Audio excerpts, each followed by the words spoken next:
Hello and welcome to episode 2 of the Tribal Customer Experience series. For those of you tuning in from episode 1, it's a pleasure to welcome back Yasmin Borain. For those of you who are just tuning in, Yasmin is our newly appointed Chief Experience Officer who joins us with years of experience from the industry, and we're really lucky to have her on board. And in this episode today, we're going to be discussing the need to not just think differently, but the importance of acting differently as well. So Yasmin, tell us more. Yes, so when people or brands challenge the status quo, it's really hard for us to kind of see how we dealt with things in the old way or before that. So I'll give some examples. If you look at Uber, if you look at Netflix, if you look at Amazon, they've completely transformed how we get around, how we are entertained, how we shop. We can't imagine life without them. However, with all the changes that are happening today in society, brands are thinking differently, but not necessarily behaving differently. They're not necessarily being open or inclusive or responsive. You look at last year, some brands did absolutely nothing to re-engage with customers when they were cut off from their stores, when they were cut off from their call centers or chatbots even.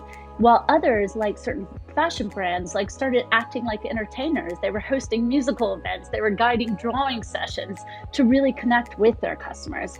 It was wonderful to see how they just showed up. Or another example is think about the brands who didn't stand up for Black Lives Matter, but then the ones who did. Ben & Jerry ice cream, who named a flavor Justice Remix to use their voice to call for justice and educate. There was just some really great brands that really thought about what customers needed.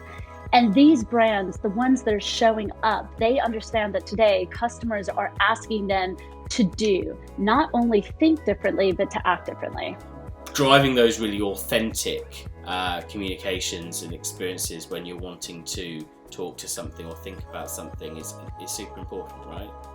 No, and I love that you use the word authentic, because if it's not authentic, if it doesn't align to your brand's purpose and values, then those aren't shared goals. So you shouldn't show up in a place that isn't necessarily the right place for you to show up in. But I think transparency and being also honest that you want to be there, so there are ways to be there and be in the conversation. But the most important thing most definitely is to be authentic. And so I suppose, a lot of businesses, especially in sort of times of such uncertainty, are really risk averse. So how would you help a business mitigate the perceived risks of when activating new ways of working? Yeah, and it's really simple things. I think that first I would say engage to multiple stakeholders across the business, because don't try to do it alone. You can't.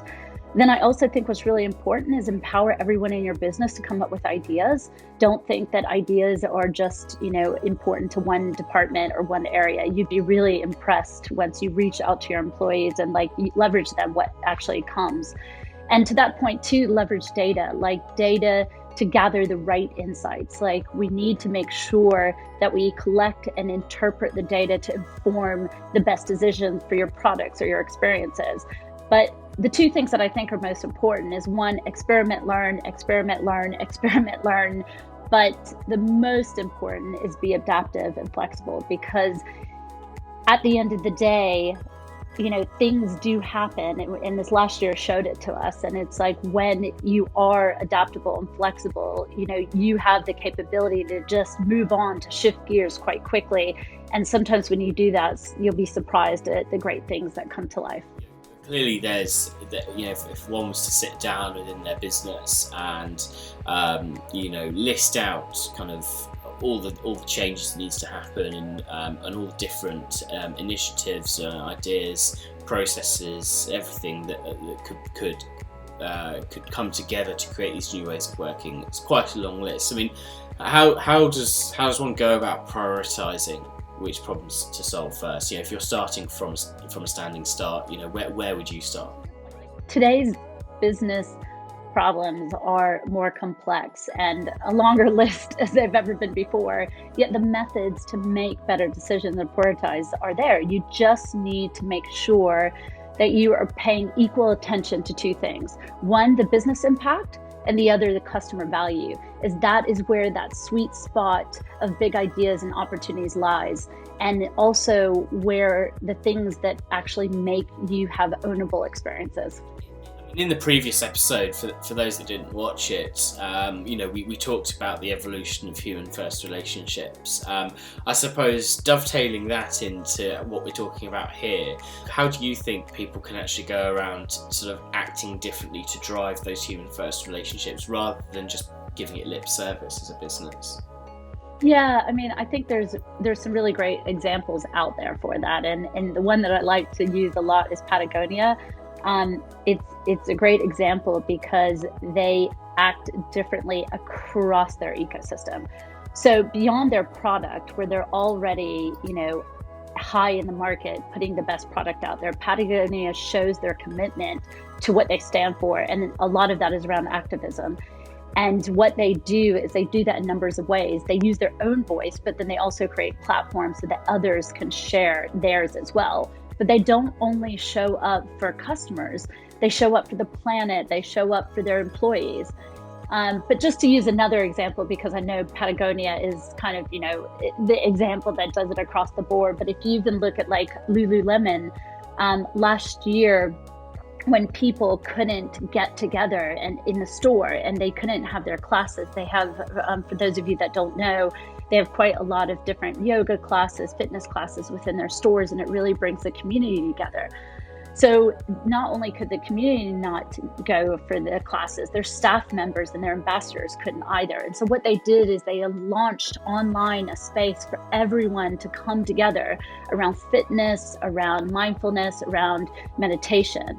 And these brands, what they've done is they start with the customer pain points to find ways that they can make people's lives easier and provide more value. That's been really interesting today, so thanks very much for the time, Yasmin.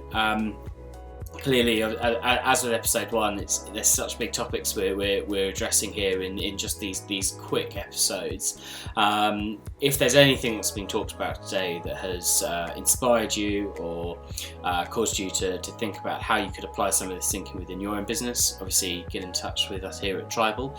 And please do as well tune in to episode 3, where we're going to be talking about blended customer experiences and how to break the gaps between physical and digital. So look forward to welcoming you there.